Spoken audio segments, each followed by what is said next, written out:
The bread was still warm. Alma Morgan stood in the doorway of her small homestead on the outskirts of Harlan Creek, Colorado, her bare feet on the cold pine planks, her hair loose around her shoulders, and her heart doing something it had absolutely no business doing.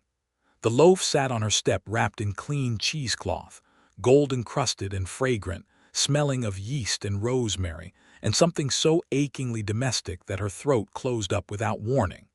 There was no note. No name scratched into the cloth. No boot print in the dust that she could identify, because the morning wind had already swept the porch clean. She had not cried when Thomas Aldridge left her standing at the altar in front of 40 witnesses in the summer of 1882.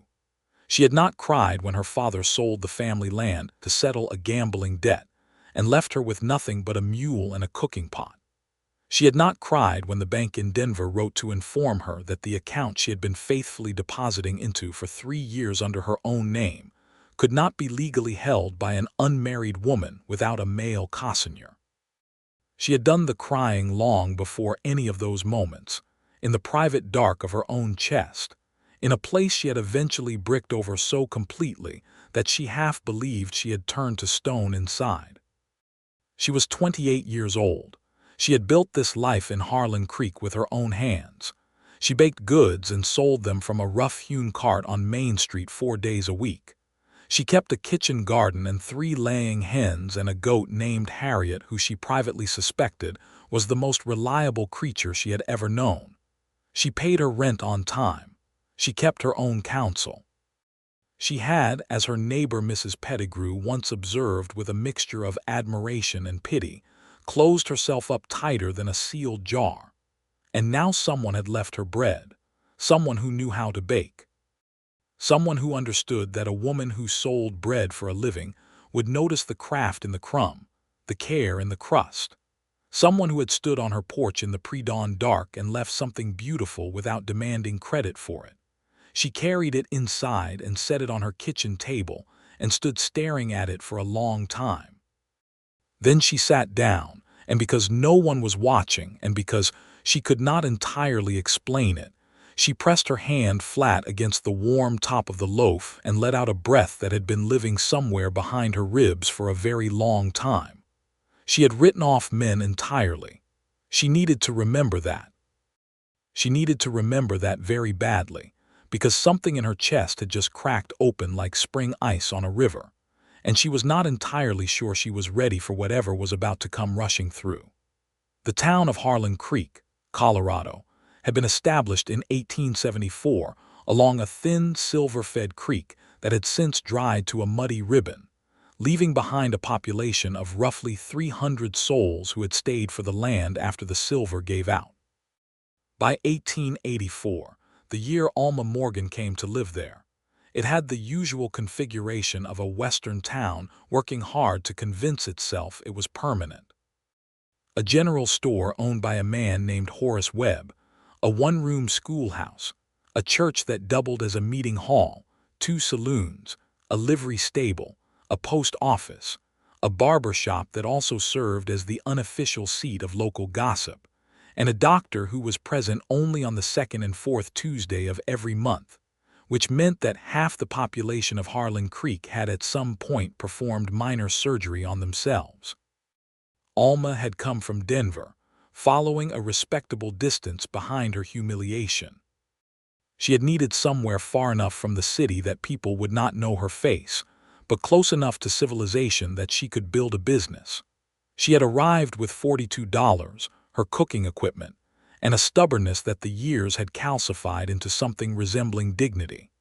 She had rented the small house at the edge of town from a widow named Frances Garrett, who charged her $8 a month and left her entirely alone, which was exactly what Alma had wanted. She had spent 2 months building her customer base, learning who in Harlan Creek had money to spend on baked goods and who needed to feel that spending such money was practical rather than indulgent.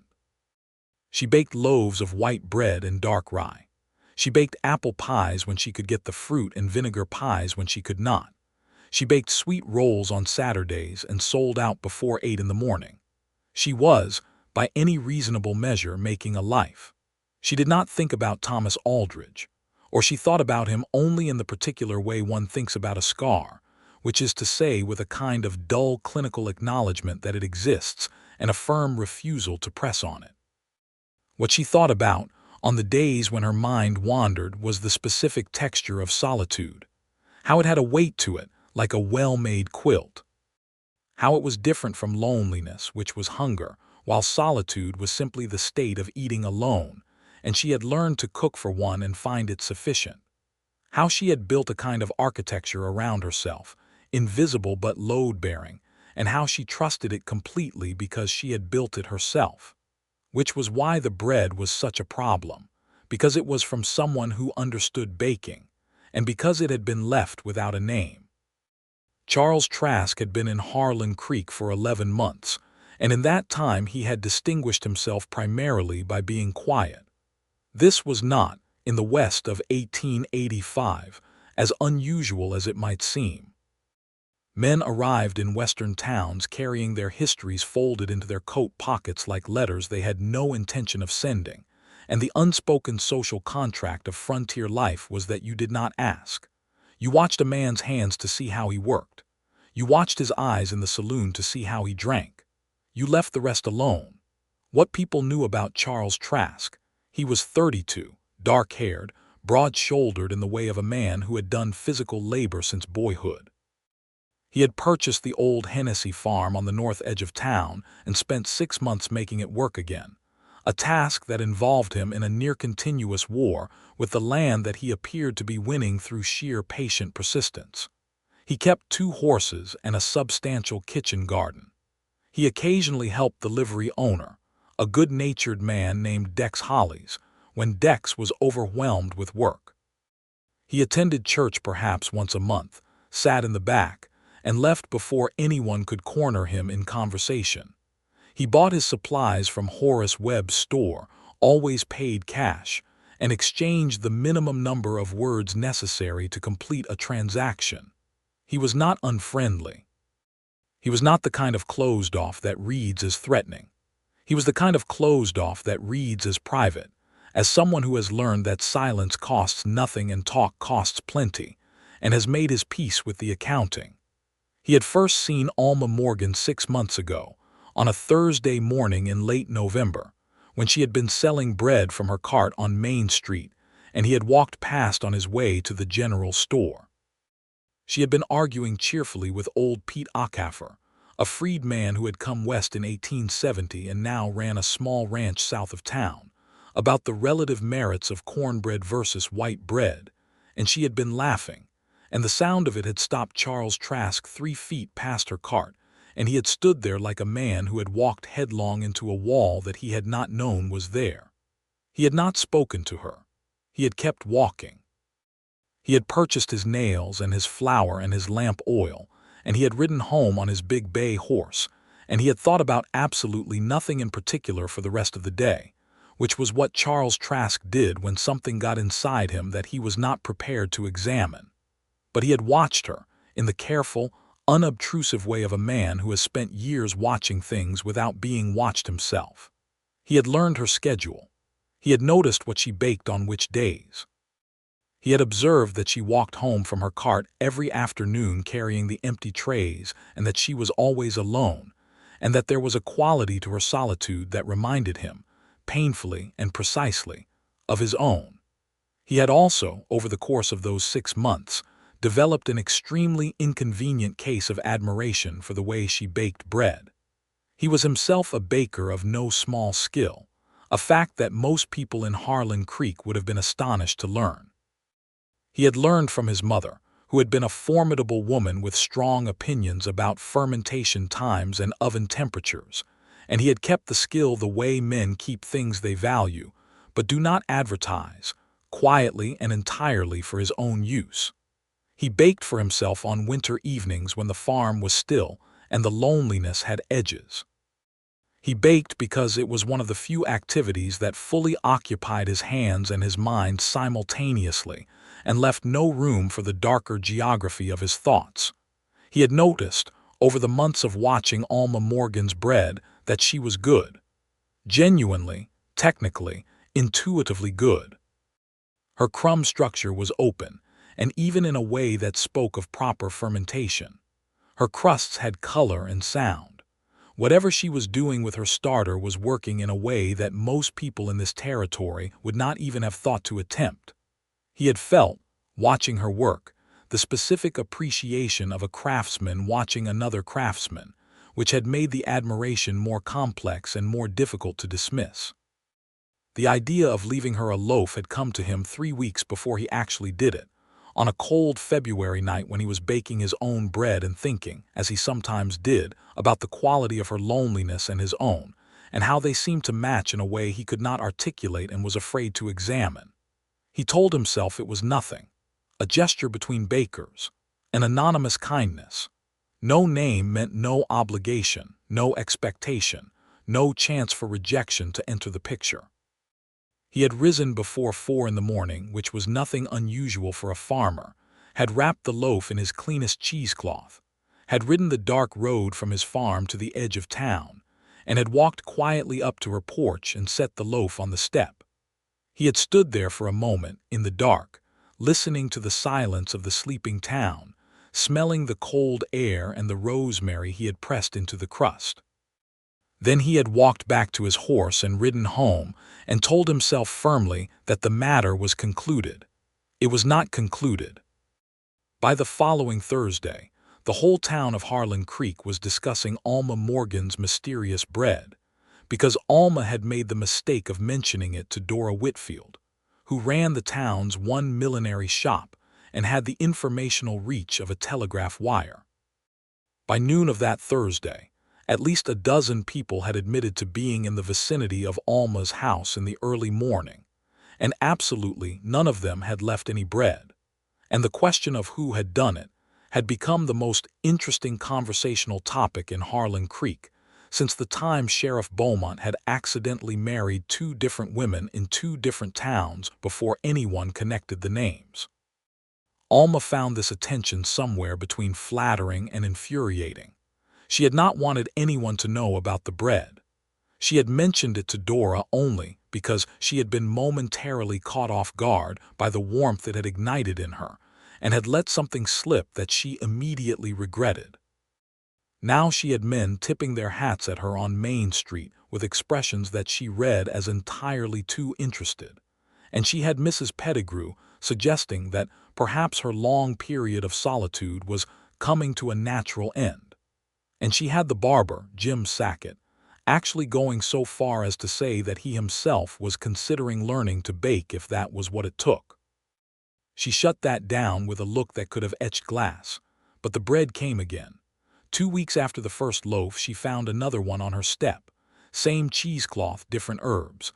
This time it was thyme and a little garlic, baked into a savory round that was so architecturally perfect that when she cut into it, the cross-section made her breath catch. No note, no name, nothing but the bread itself, still warm, which meant whoever it was had been on her porch within the hour. She ate a slice standing at her kitchen window watching the road, and felt something move through her that she absolutely refused to name. She went to the post office that afternoon and bought a small card and wrote on it, "This is unnecessary, though the crumb structure is exceptional." She tacked it to her front door at the height a tall person would read it without stooping, which was as much of a clue as she was willing to give about what she had noticed. Charles Trask rode past her house the following morning on his way to the feed store and saw the card from the road and felt something happen to his face that he was deeply grateful no one was present to witness. She had noticed the crumb structure. He rode on. But at the feed store, when Dex Hollies asked him if he had any idea who was leaving the bread for the Morgan woman, Charles Trask said absolutely not without blinking, and Dex Hollies, who was not an unobservant man, looked at him for just a half-second longer than necessary before nodding and going back to his work. The third loaf arrived on a Sunday morning, and this time Alma was awake. She had not been waiting. She had simply been lying in bed with the particular alertness of someone who is trying very hard not to be alert, listening to the pre-dawn sounds of the town, the creak of her house, the distant low of someone's cattle, the wind, and then, barely audible, the soft sound of boots on her porch steps. She lay perfectly still. There was a pause, the sound of something being set down with care, and then the boots retreated, descending the steps, and she heard the quiet movement of a horse, no jingle of spurs, whoever it was had taken them off or never worn them, and then the sound fading into the dark. She got up and opened the door. The loaf was there.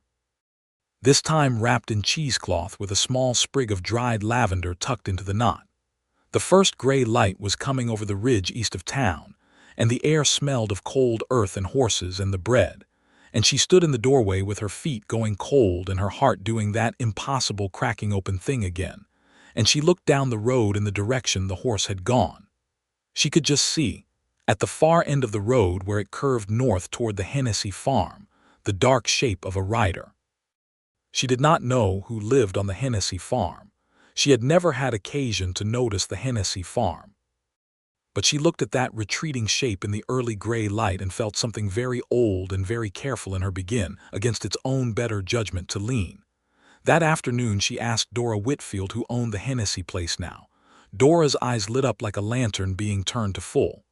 "That would be Charles Trask," said Dora. "Quiet man, been here almost a year, keeps to himself something terrible. Why, Alma, do you know him?" "I don't," said Alma. "Not yet." And she went home and stood in her kitchen and had a very serious internal conversation with herself about the difference between curiosity and hope. She had, she told herself, extremely good reasons to distrust this. She had extremely good reasons to distrust all of it, the anonymity, the gesture, the warmth it made her feel. Anonymity could be a game. It could be a trap. It could be the opening move of someone who understood, with cold precision, that the way to get to a woman who had sealed herself up was to bypass her walls entirely and reach her through something she loved. She had loved baking since she was 7 years old. She had loved the alchemy of it, the way something raw and inert became nourishing and beautiful under the right conditions. Bread, of all things. Whoever had done this had known exactly which door to knock on, and that made her afraid. Because either it was calculated, in which case she was being played, and the betrayal she felt at that thought was already sharp and preemptive, or it was genuine, in which case there was someone in this town who had paid close enough attention to know what she loved, and had acted on it without expectation, and that was somehow more frightening than the alternative. She went to bed that night without resolving anything. She got up the next morning and baked her bread for market and did not take a different route to her cart and did not try to learn anything more about Charles Trask. And then she did the thing she had told herself she would not do. She walked north. It was a Tuesday afternoon, clear and cold, the sky that deep piercing blue that Colorado does in late February, and she told herself she was simply stretching her legs, and she walked the north road for 20 minutes until the Hennessy farm came into view. It was a well-kept place. Someone had replaced the broken fence along the front pasture and repaired the barn roof, and there was a kitchen garden visible along the south side of the house that spoke of someone who understood soil. 2 horses stood in the paddock, a big bay and a younger roan, both looking well-fed and healthy. Smoke came from the chimney. Alma stood on the road and looked at the farm for a moment. Then the front door opened and Charles Trask came out with a sack of grain over his shoulder. He saw her immediately. He stopped. She did not move. They looked at each other across the distance between the road and the house, maybe 40 feet, and the silence between them had a specific quality to it, the quality of 2 people who know something about each other that neither has officially admitted. He set the grain sack down. He walked to the fence. He stopped on his side of it. "Miss Morgan," he said. His voice was low and even and not particularly surprised. "Mr. Trask," she said. Another silence. The bay horse wandered over to see what was happening. "The lavender was a nice touch," Alma said. Something shifted in his face, not quite a smile but the edges of one. "I thought it was maybe too much," he said. "The crumb on Sunday's loaf was better than the first," she said. "Higher hydration, you adjusted your recipe." "The humidity's been lower this month," he said. You have to compensate. She looked at him carefully. He looked back at her with dark, steady eyes that were not performing anything. They were just eyes. She had spent 3 years watching men perform, watching them construct themselves for her benefit. And what unsettled her about Charles Trask was the complete absence of performance.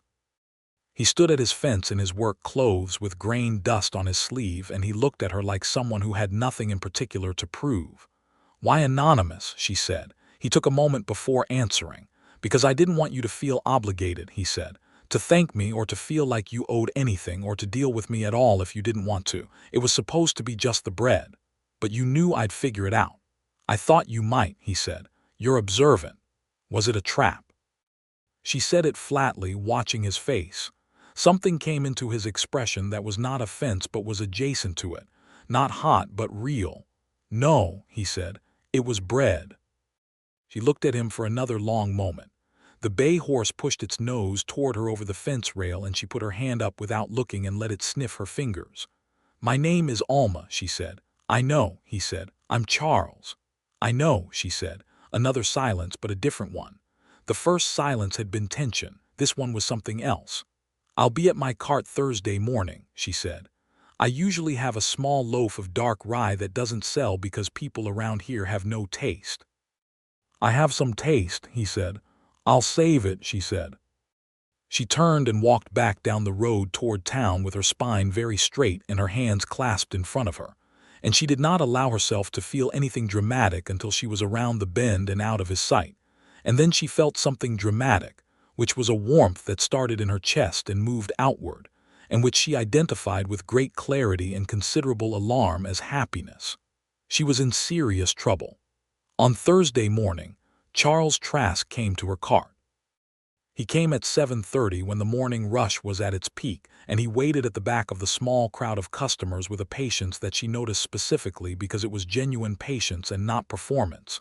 When his turn came, he did not lean on the cart or try to take up more space than he needed. He simply stood there. "The dark rye," she said. "Please," he said. She passed it to him. Their hands did not touch. He looked at the loaf, then at her. "What do I owe you?" he said. "Nothing," she said. "We're even." The edge of his mouth moved, that almost smile again. "That seems like a fair accounting," he said.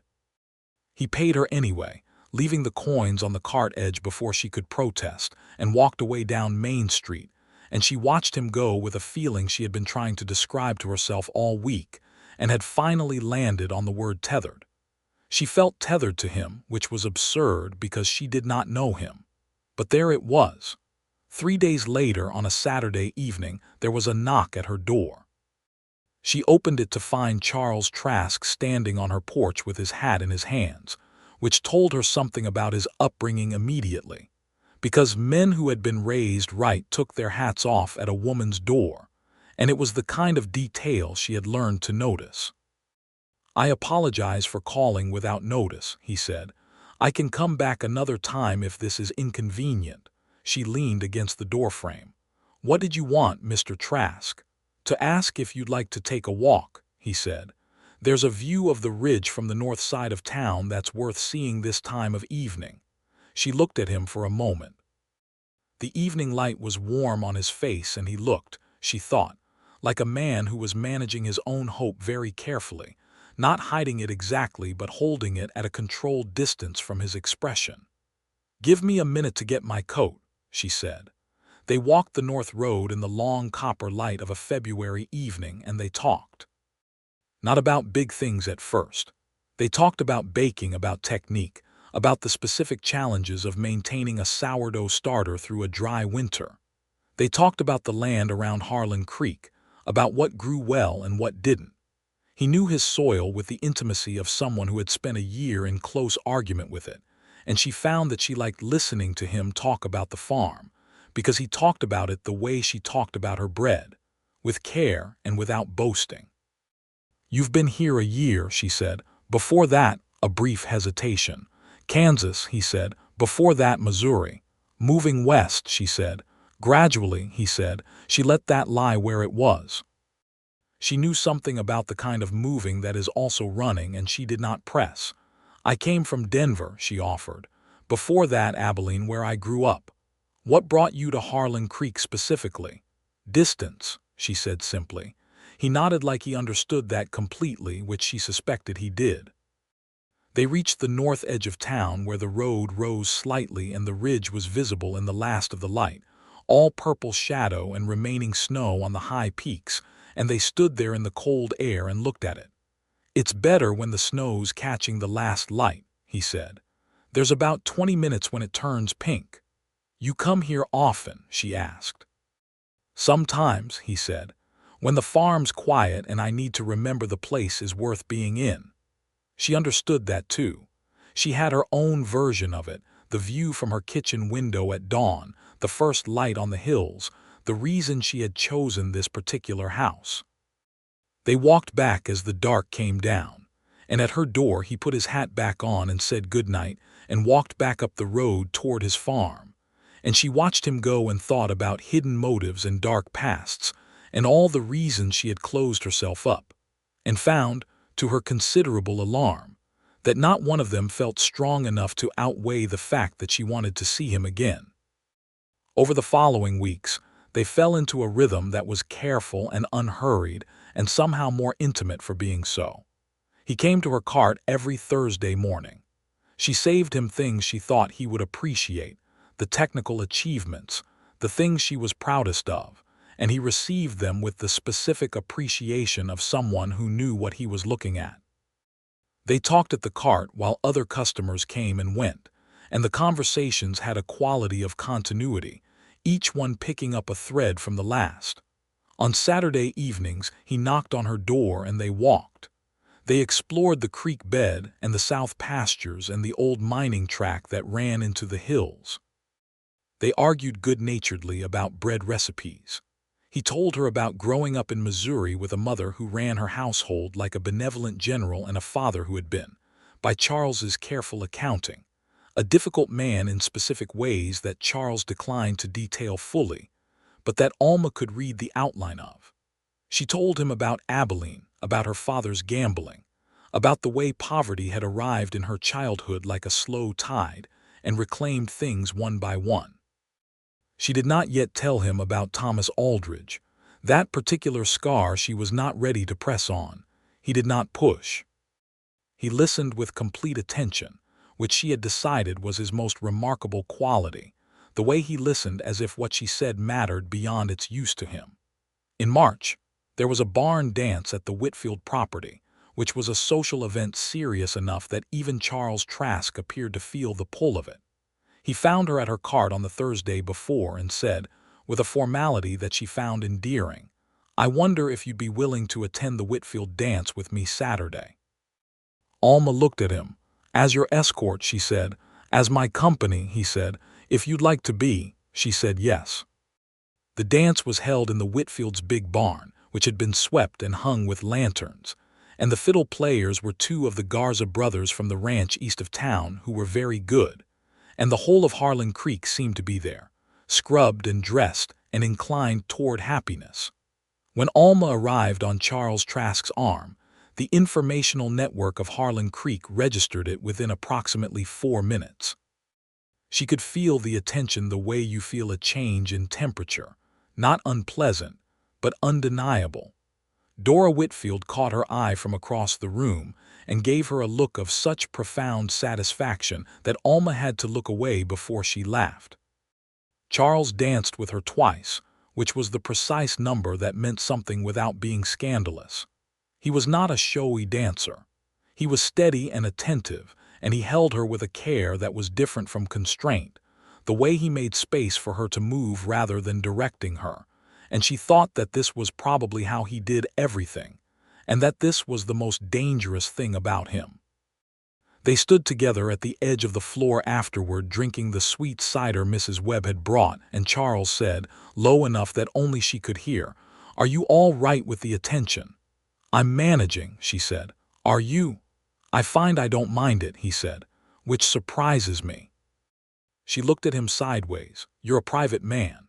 "I am," he said, "but I find I don't mind people knowing I'm here with you." Something moved through her at that, warm and frightening and entirely real. She looked out at the dancers and breathed carefully for a moment. "Charles," she said. "Yes. I need to tell you something about why I came to Harlan Creek," she said, "and I need you to just listen and not say anything until I'm done." "All right," he said, and she told him about Thomas Aldridge. She told it flatly, without drama, the way you tell a story that you have had time to smooth the edges off.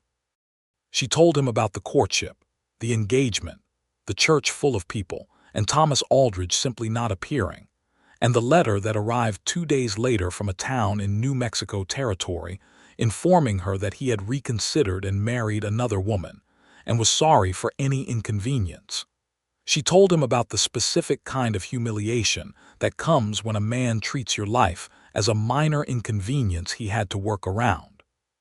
She told him that she had decided after that to proceed on the assumption that romantic love was a story people told themselves and that she was done telling it.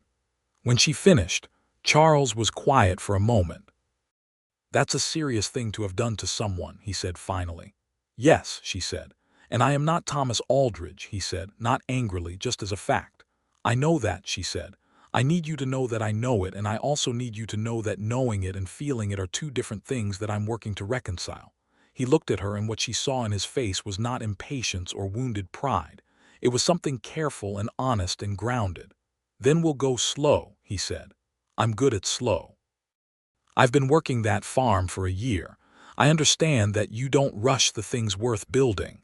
She looked at him for a long moment. The fiddle was playing something sweet and the lantern swayed, and the whole warm human scene of Harlan Creek in celebration surrounded them, and she felt, standing next to this quietly difficult, steadily present man, something she had bricked over very deliberately and not expected to feel again, which was possibility. "Tell me about your dark past," she said, because she had felt the outline of it in the things he declined to say. He exhaled, set his cup down. "My father was not a kind man," he said carefully. "He had ideas about what a son was for. I did not agree with them.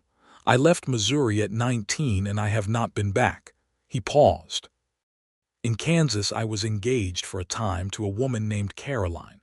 She died, fever, in the summer of 1880. I took it harder than I knew how to take hard things, and I made some choices after that which I'm not proud of. None that would put me on a wanted poster, but choices I made from the dark instead of from the light." Another pause. Coming here was about trying to come back to the light, to something building instead of something eroding. Alma listened to all of this without interrupting. "Caroline," she said, "do you still grieve her?" "Yes," he said, "not in the way that crowds other things out, in the way that's just always there, quiet. The way grief is supposed to be, I think, after enough time." He looked at her. "I'm not a man without damage. I want you to know that clearly." "I'm not a woman without damage," she said. "No," he said, "but you've built something remarkable from yours."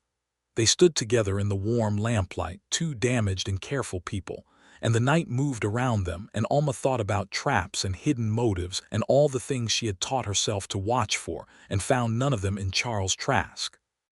What she found was something more complicated and more real, which was a man with a genuine past and genuine losses, and a genuine effort towards something better.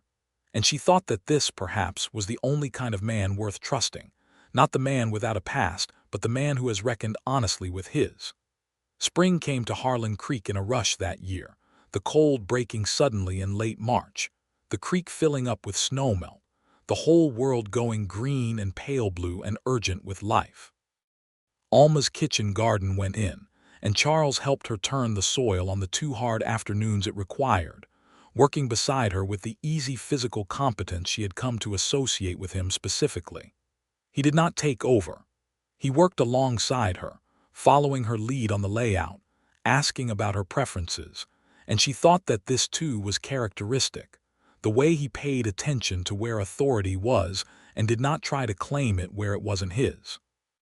He brought her seedlings from his own kitchen garden, heirloom tomato starts, and a particularly good variety of thyme he had been propagating from his mother's original plant, which he mentioned with a casualness that she suspected concealed something more important, that this was not just a plant, but a connection to a woman he had loved in a difficult household and grieved in a complicated way. She planted the thyme in the best position in her garden and did not make anything of it out loud, but she looked at him when she did it, and something passed between them that did not require words.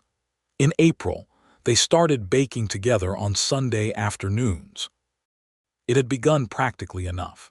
They had gotten into a lengthy debate at the cart about the best method for achieving an open crumb in a high-hydration loaf, and he had said that he thought she was overworking her dough during folding, and she had said that she thought he was underestimating the importance of final proof temperature, and neither of them could conclusively prove their position without a controlled experiment.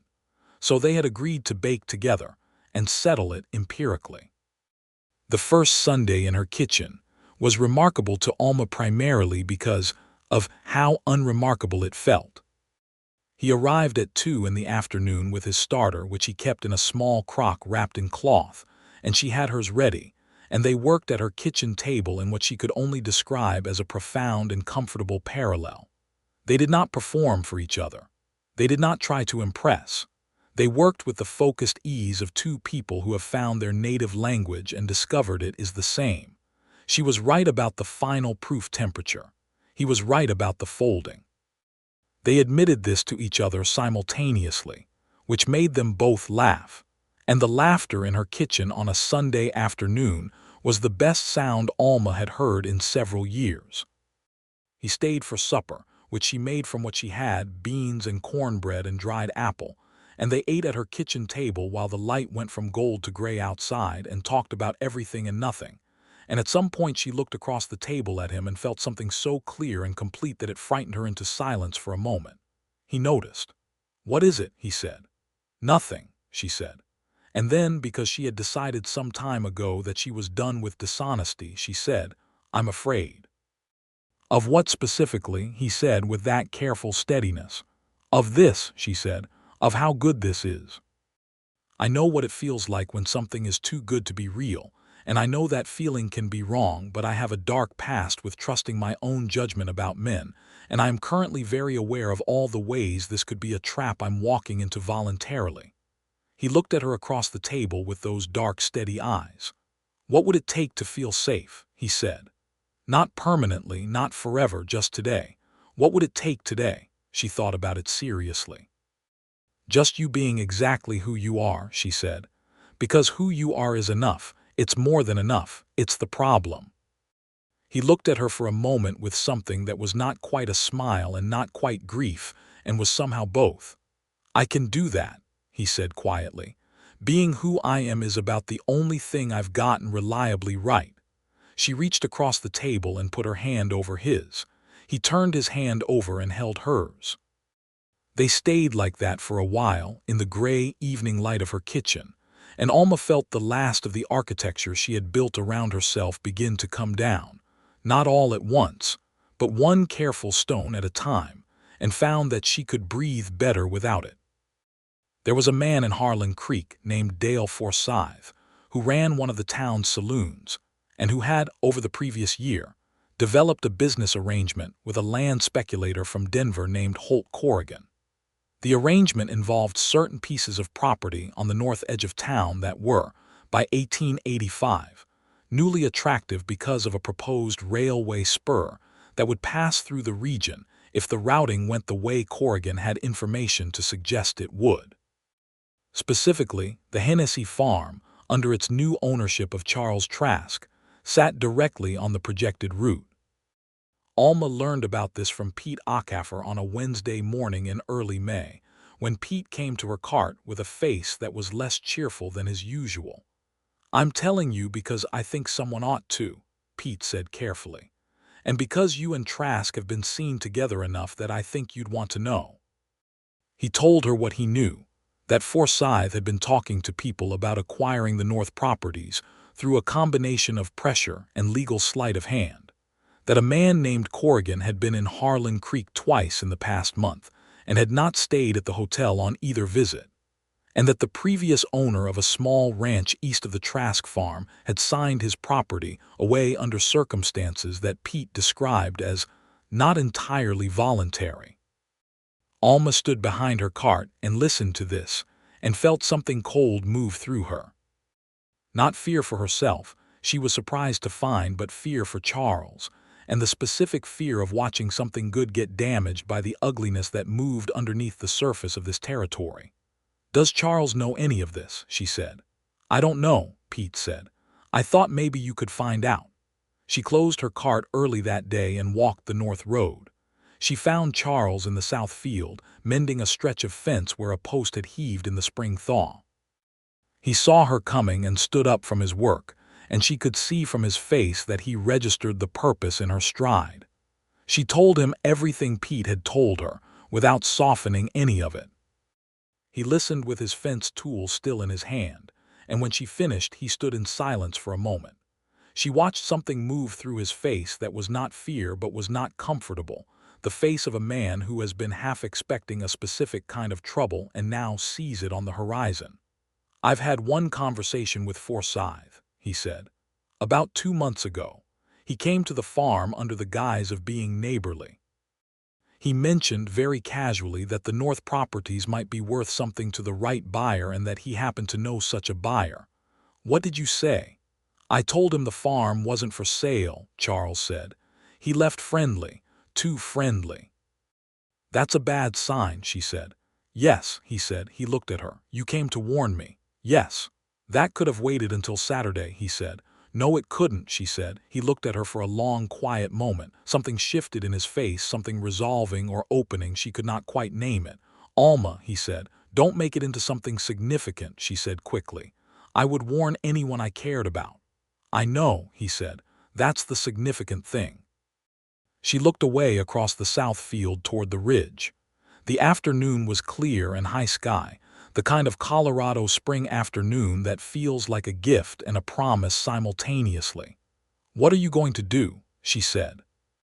"I'm going to talk to the county land office," he said. "I'm going to make sure my title is properly registered and that there are no ambiguities in the documentation. Then I'm going to talk to Sheriff Beaumont." He paused. "And I'm going to trust that a man who has earned his land honestly doesn't have to be afraid of someone who wants to take it through tricks." "That's very measured," she said. "I've had enough of reacting from the dark," he said. "I told you that." She looked at him then. This man standing in his field with fence tools in his hands and trouble coming from the horizon. Absolutely unafraid and absolutely determined and entirely himself. And felt the last brick come down. "I love you," she said, and was as surprised as he was. The silence that followed was approximately 3 seconds long and felt significantly longer. He set down the fence tool. He walked the 2 steps between them. He put his hand along her jaw and looked at her with everything in his face. No management, no careful distance, just Charles Trask looking at her completely. "I've been in love with you since November," he said. "Since you were arguing with Pete about cornbread and laughing like the world owed you joy." She laughed at that. A slightly unsteady laugh, and he was close enough that she could feel it move through the small space between them. "That's a very long time to leave anonymous bread," she said. "I was working up to it," he said. She put her hand over his where it rested at her jaw. "You left bread," she said. "Most men would have left a calling card." "Most men don't know how to bake," he said. She kissed him then, in the south field of the Hennessy farm in the clear spring afternoon, and he kissed her back with a thoroughness and a tenderness that she recognized as characteristic and felt through her entire body. And the last of the architecture she had built against hope came down entirely, and she found, standing in its ruins, that she was completely all right. The situation with Dale Forsyth and the Denver speculator became, over the following weeks, more complicated before it became resolved. Charles had done exactly what he said he would do. He had gone to the county land office in the next town and had his title properly registered and independently confirmed. He had spoken to Sheriff Beaumont, a heavy-set, philosophically inclined man who had heard most of the territory's stories and had strong views about the rights of landowners. Beaumont had told him he had no current grounds to act but would be watching. What they had not anticipated was the specific legal maneuver that Holt Corrigan attempted in mid-May, which involved a disputed claim from 1877, suggesting that a portion of the Hennessy acreage had been incompletely surveyed, and that the actual property boundary was several hundred feet south of where the current deed described it, which conveniently removed the sections of land directly in the railway route from Charles's title and placed them in a category that Corrigan could potentially claim as unowned territory. Charles came to Alma's house on a Tuesday evening with the document in his hand and a look on his face that she had not seen before, which was controlled fury, the kind of fury that has been brought under governance but is absolutely present. She read the document. She had, in her time in Denver, worked briefly as a copyist for a law office, and she knew how legal documents were structured and what they were built to do. She read it carefully and then read it again. "This is fabricated," she said.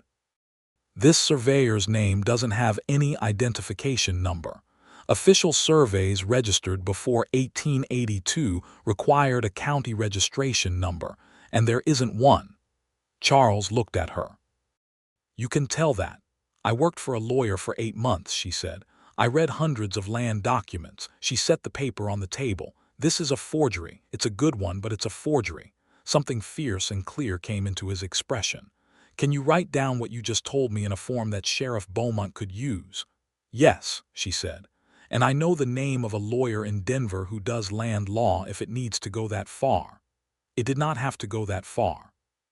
Sheriff Beaumont took Alma's written analysis of the document to the county seat, where the county surveyor confirmed, within 48 hours, that no survey matching the described specifications had ever been registered for the Hennessy property, and that the identification number on the document did not correspond to any registered surveyor in the state of Colorado. The forgery was confirmed. Holt Corrigan left Harlan Creek on a Thursday morning before most of the town was awake, which under the circumstances was the wisest thing he had done. Dale Forsythe stayed, because leaving would have looked worse than staying, and spent the following weeks under a social weight that was not official punishment, but was effective nonetheless, the particular cold shoulder of a small town that has found someone out. He sold the saloon to a man from New Mexico in June and moved on.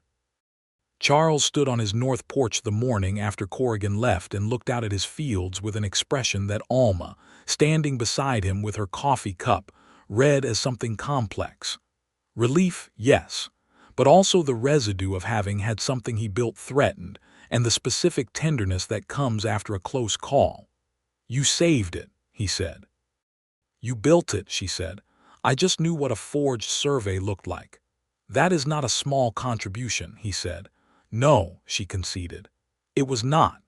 He put his arm around her shoulders and she leaned into him, and they stood there in the morning looking at the land together, and it felt, she thought, like a preview of something she wanted to be permanent.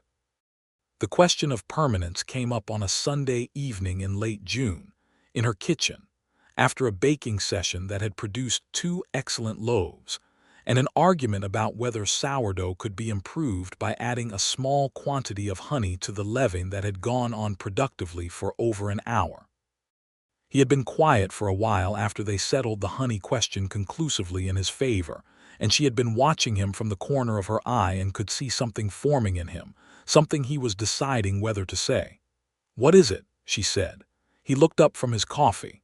"I've been thinking about asking you to marry me," he said, "and trying to figure out whether it's too soon to say so or whether it would be dishonest not to." Alma set her cup down. "That's a very Charles Trask way of proposing," she said. "I'm not proposing yet," he said carefully. "I'm telling you that the thought exists. Because I think you deserve to know that it exists so that you can tell me if the thought itself is unwelcome, in which case I will put it away and we will continue exactly as we are and I will be genuinely glad to." She looked at him. "And if the thought is welcome, then I'd like to find the right moment to propose properly," he said, "with appropriate ceremony." She was quiet for a moment, looking at her coffee cup, feeling the fullness of the question and all its weight and history. "The thought is welcome," she said quietly. "I want you to know that clearly. The thought is very welcome." Something moved through his face like light through a window, warm and transforming.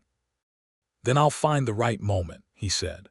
The right moment came 3 weeks later on a Saturday evening, in the spot on the North Road where they had watched the ridge turn pink in the last winter light, which had become, without either of them declaring it so, a place that belonged to them specifically. He had not planned anything elaborate, she later thought, and was deeply grateful for that. He had simply brought her there in the summer evening, and when the light was doing the thing she loved, going copper and then rose on the high snow, he had turned to her and said, "Alma, will you marry me? I intend to spend the rest of my life baking bread with you and arguing about fermentation and building things in this place, and I would very much like to do all of that as your husband if you'll have me." She had, to her surprise and his, started crying, not dramatically, just the slow overflow of someone who has held too much for too long and has finally found somewhere safe to set it down. "Yes," she said. "Obviously, yes." He held her while she cried and did not say anything, which was right.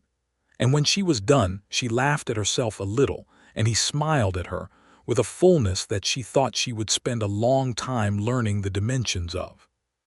They were married in September of 1885 in the Harlan Creek church on a Saturday morning with the whole town in attendance, which was significantly more people than Alma had expected and slightly more than Charles was comfortable with. But both of them were willing to give Harlan Creek this, because Harlan Creek had been, on the whole, a decent place to begin again. Pete Ockafer stood as Charles's best man, which surprised exactly no one who had been paying attention to the friendship that had developed quietly over the past months between the two men. Dora Whitfield wept with an enthusiasm that suggested she had been emotionally invested in this outcome since the day Alma had first asked about the Hennessy farm. Mrs. Pettigrew, Alma's neighbor, sat in the front row and looked at Alma with an expression that managed to be simultaneously satisfied and apologetic, the look of someone who understands that, closed up tighter than a sealed jar, was perhaps not the most generous observation. Alma wore a dress she had made herself from good blue cloth, the blue of the ridge at midday. Charles wore his best suit, which he had ordered from Denver and which fit him correctly. He looked, she thought, like himself, only more so, more present, more fully in the room, the look of a man who has arrived somewhere he intends to stay. When the minister asked if she took this man, she said, "I do," with a clarity and certainty that surprised her, because she had thought, standing in the doorway of the church and looking at the 40 people and then at Charles waiting at the front, that she might feel the ghost of the last time she had stood this way.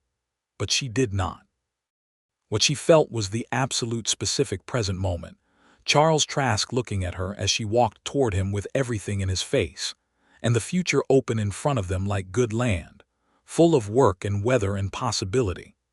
They settled into the farm together, and it was not without friction, because two people with strong opinions about how things ought to be done who have each been running their own households for years do not merge without some productive argument. They argued about the bread business, because Alma continued her baking and selling, and Charles had ideas about how the operation might be expanded that were not entirely without merit, and were not entirely welcome either. They settled this eventually by agreeing that the baking enterprise was hers entirely, but that he could offer suggestions on the technical side which she would consider and adopt or discard at her own discretion, and that the word suggestions was doing significant load-bearing work in that sentence. They argued about the kitchen garden, which both of them felt was their proper domain, and resolved it by territorial assignment. She took the herbs, and he took the root vegetables, with the tomatoes declared neutral territory subject to joint management.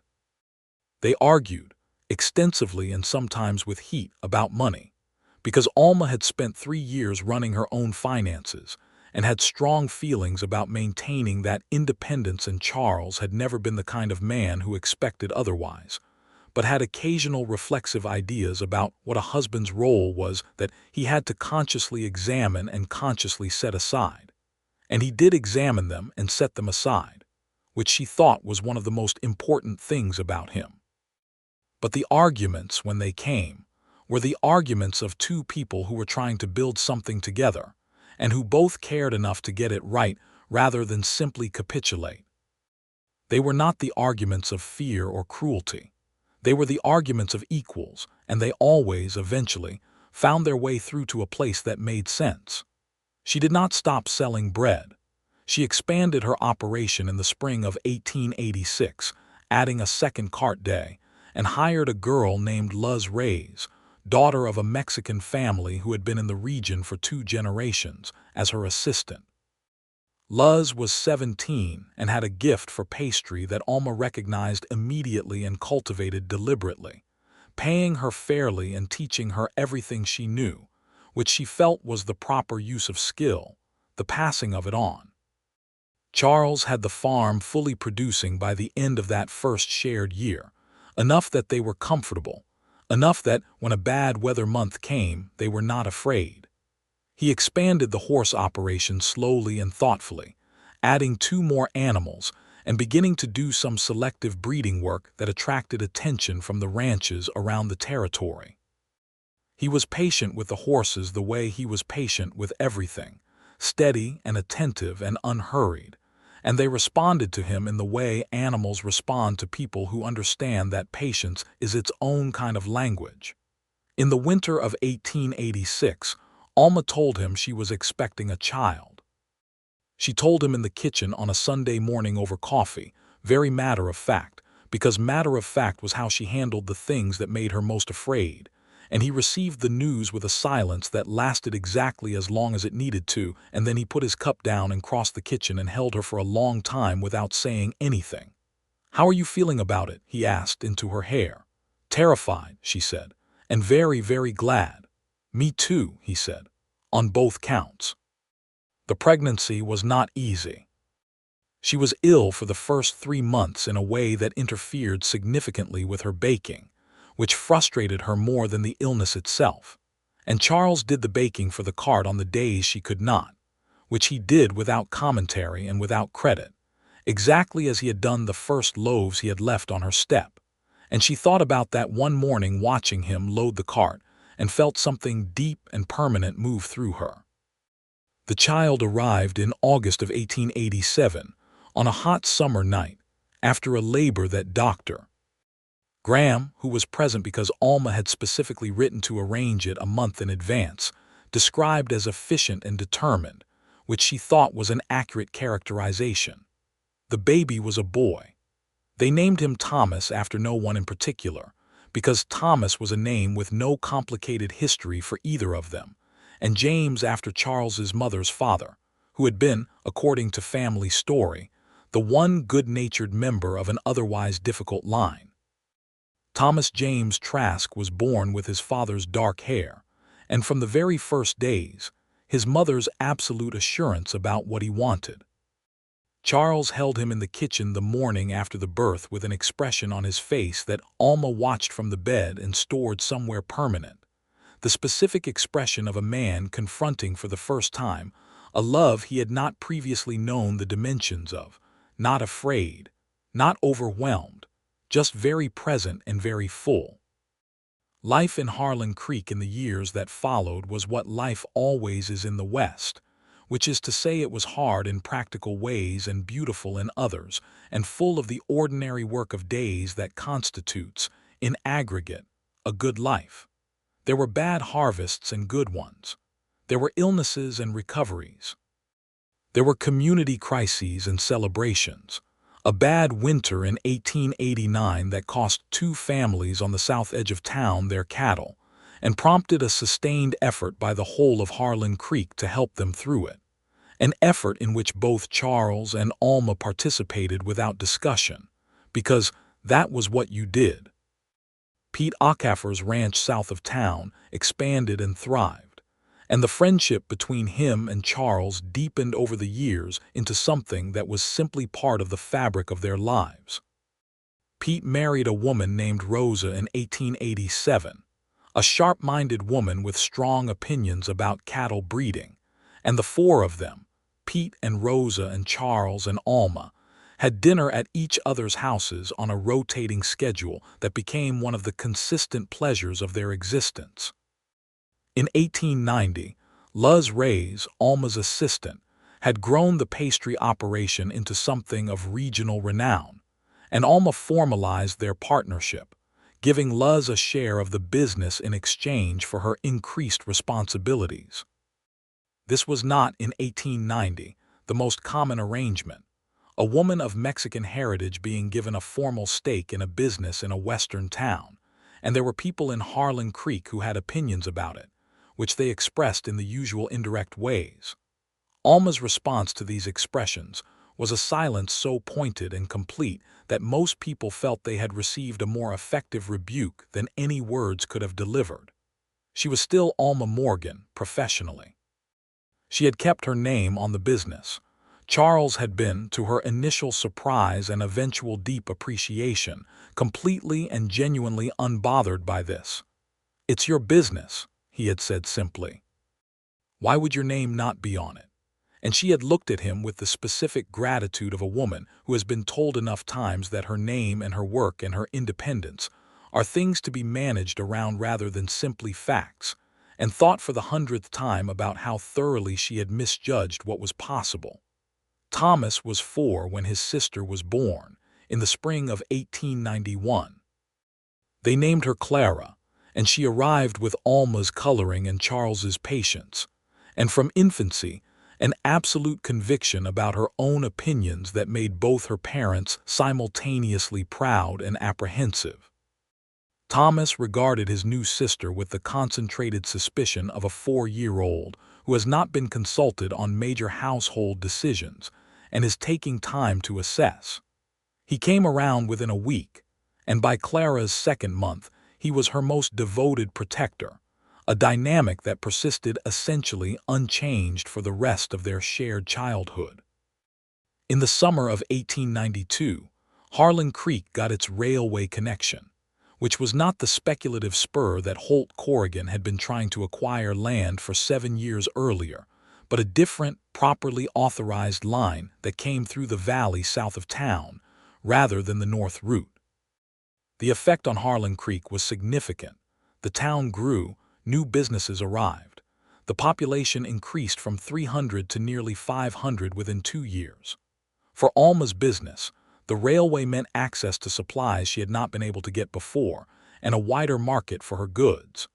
She began shipping box specialties to Denver twice a month, an operation that Luz managed with the efficiency and precision of someone who had found her vocation completely.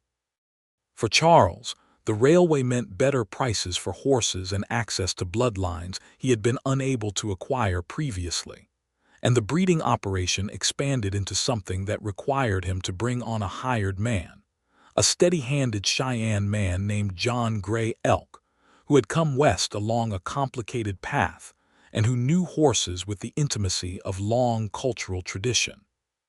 Charles treated him with straightforward respect and paid him the same rate he would have paid anyone doing the same work, which was not universal practice in the region, and Alma thought that this too was characteristic, that he extended the same quality of attention and fairness to the people who worked for him that he extended to everything else.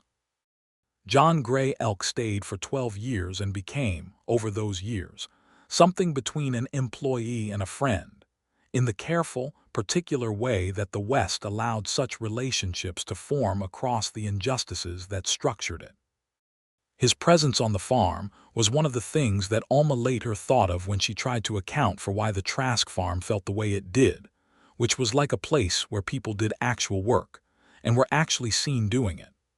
By the middle of the 1890s, Alma Morgan and Charles Trask had been together for nearly a decade, and the life they had built together had the specific quality of something that has been worked and reworked and is still improving. They still baked together on Sunday afternoons, in a kitchen that was larger now and better equipped, with the same comfortable parallel industry they had found in those first Sundays in her original small kitchen. They still argued about fermentation and proof temperatures and the relative merits of various flour types, arguments that never resolved because the pleasure was in the having of them. They still walked the North Road in the evening sometimes, and watched the ridge go pink. Thomas grew into a serious, kind boy who was good with numbers, and had, by the age of 8, demonstrated a capacity for land management that Charles recognized and was careful not to push. "The land will be here," he told Alma. "I'm not going to make him feel it's a debt he was born owing." Clara grew into a child of strong opinions and tremendous warmth, quick to laugh and quicker still to argue, and she had, from an early age, a particular gift for the diplomatic resolution of disputes that everyone around her found both impressive and slightly unnerving. In 1895, Alma's bread business, which had by then grown into something that could reasonably be called a bakery rather than a cart, moved into its own premises on Main Street. The shop occupied the space that had once been Dale Forsythe's second saloon, which Alma thought was a satisfying use of the square footage. She kept the Morgan name on the sign, Morgan's Bakery, and the sign was painted by a traveling artist who came through Harlan Creek that summer and who did it beautifully, with wheat stalks along the border that Thomas later said looked alive in the right light. She stood outside the shop on the morning it opened with Charles beside her and looked up at the sign. "You did this," he said. "We did this," she said. "You kept the land which kept us, which kept everything." "You wrote off men entirely," he said, and she could hear the smile in it without looking at him. "And then someone left bread on your step." She looked at him sideways. "That was a very manipulative thing to do," she said. "It was bread," he said. "I've told you repeatedly. Bread designed to reach a woman who loved baking," she said, from a man who had been watching her cart for months. "Bread," he said firmly, "left by a man who was too much of a coward to knock on the door and was hoping the universe would arrange the rest." She laughed. "And did it?"